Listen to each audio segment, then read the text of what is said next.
Welcome back to my world of fragrance. Today I am going to finally be doing a review of Baccarat Rouge 540 540 from MFK, and I'm going to be talking about the EDP and the Extrait. Is this perfume really worth all of the hype? Let's find out. So this perfume was originally released in 2014 for the brand Baccarat, actually, created by the perfumer Kurkdjian, who we all know as a master perfumer who has made so many commercial successes in the perfume world. And so this fragrance was meant to be a celebration of the 250th anniversary of the company Baccarat. Baccarat is known for creating fine crystals. 540 stood for the temperature that is needed for the Baccarat crystal to turn red, hence the name Baccarat Rouge later.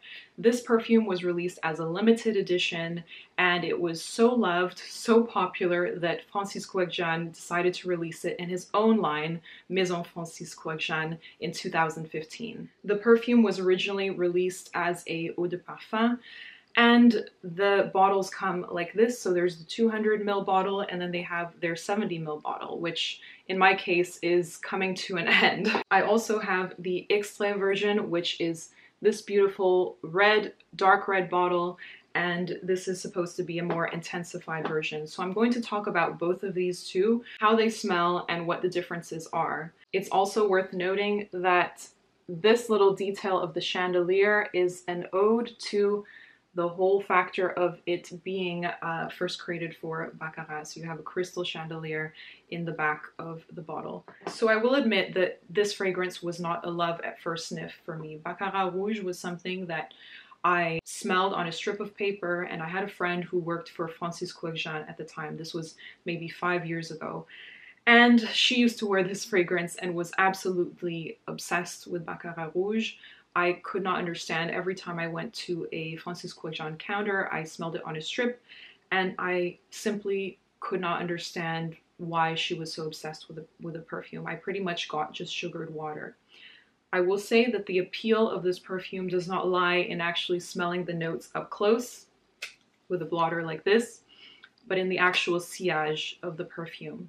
So this is a contradictory scent in the sense that it has a very general sweetness to it. It would be described as a sweet perfume, but then it has this toothpastey aspect. So it's minty cool, yet it is warm and sugary, yet it is naive and young smelling, yet it is grown up and nonchalant smelling. So you get a candy floss, but the crystals that are a part of the candy floss from the amberwood, which is a sweet resinous scent. You get some saffron on top. All of this is about ingredients that have been measured perfectly so that they are very well balanced off. There is such a masterful amount of ambergris added to this fragrance, which of course is synthetic ambergris. And that is what creates that whoosh effect when somebody walks past and has the Baccarat Rouge sillage.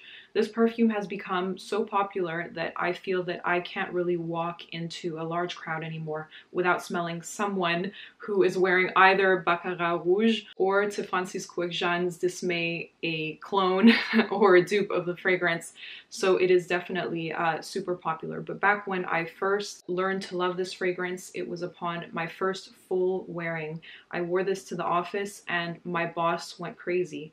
And if you are a person who is career focused and you know that you have to impress your boss, that's always a good thing. This was definitely complimented on and remarked on upon first entering a room. So that being said, be careful with this fragrance because it absolutely can wear you and not the other way around. So easy on the sprayer, I would say. Now, the differences between the EDP and the Extrait. As a general rule of thumb, I personally always recommend the Extrait to masculines or to men who care about gender constraints, gender labels, and I always actually recommend the eau de parfum for women who are interested in this fragrance. Personally, I find that this has that breeziness that we like, that lightness, that ambergris lightness, and the Extrait has a definite more almond territory quality to the fragrance. So this starts off with a lot of almond, then it gets a little bit sweet with some added sweet jasmine to that almond that makes it more marzipan-y. And then what is unusual about this is that it becomes more sour. So with added dry woods, this fragrance becomes more grounded. I wouldn't say that it's more impactful than the EDP because this definitely is a fragrance that has its impact. Like I said, what you get with this is that airiness, that candy flossness, whereas with this you get a little bit more of groundedness, a little bit more of that almond aspect that turns slightly into a bitter almond. And as you can see, I enjoy both of them. I love both of them. I'm more likely to wear this anytime, anywhere, whereas I'm more likely to wear this in the evening time, but that is me personally. And yeah, I think you have the answer to the question of whether or not this fragrance is worth the hype. The only thing that would maybe hold me back from, see, I bought these fragrances a long time ago before it had reached the height of hype that it has reached now. So that is something that maybe would hold me back from purchasing the fragrance today. Of course, wear whatever you want, but for me, a rule of thumb is if someone in my office is beginning to wear that fragrance, then I start to take a little step back. So I will be keeping these in the closet for now, waiting for maybe the hype to pass. If it doesn't, whatever, I'm gonna wear the fragrance anyway. As a person who never described herself as someone who enjoys sweet fragrances, and this is also the appeal of why BR 540 has become popular amongst both men and women, is because it's an original take on a sweet fragrance. This is another testament to why labeling of male and female, or for men and for women, is something that is going to become of the past, because if this perfume said for women, I doubt that so many men would be enjoying BR 540. So therefore, don't look too much into labels, really just follow your nose. So I hope that you enjoyed this review today of Baccarat Rouge 540, and I will see you in my next review.